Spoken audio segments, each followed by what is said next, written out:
Nakakaloka ang pasabog ng ex-girlfriend ni Anthony Jennings na si Jam Villanueva. Talagang sina Anthony at Maris Racal ang usap-usapan ngayon. At ang lahat nga ay excited para sa presko ng pelikulang And the Breadwinner Is ni Vice Ganda, kung saan ay kasama sina Maris at Anthony sa cast. May nagsabi rin na sana nga ay sagutin na ng Maton ang isyong pinasabog ni Jam tungkol sa kanila.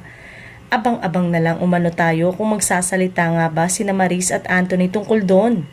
Samantala, may mga nagsasabi rin na affected daw sa pelikula si Vice Ganda sa issue ng Maton Love Team. Pero affected ba talaga? Hindi kaya mas lalo pang magka-interes ang fans na panoorin ng Vice movie dahil kasama sa project sina Maris at Anthony. Samantala, sa latest episode ng It's Showtime, maikling binanggit ni Vice Ganda ang mga trending headlines sa kanyang opening spiel. Matapos magpahayag ng pasasalamat sa kanyang mga co-host sa kanilang suporta sa kanyang nalalapit na pelikula, hinimok ni Vice ang mga manonood na ituon ang kanilang oras at lakas sa Kapaskuhan sa halip na chismis. Magplano na kayo para sa Pasko, hindi yung basa kayo ng basa ng mga ganap sa Twitter.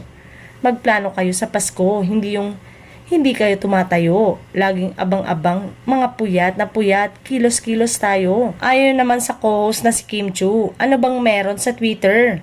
Bagamat hindi direktang tinugunan ni Vice ang kontrobersya kay Maris at Anthony, ang kanyang mga pahayag ay tila sumasalamin sa kasalukuyang kaguluhan sa social media.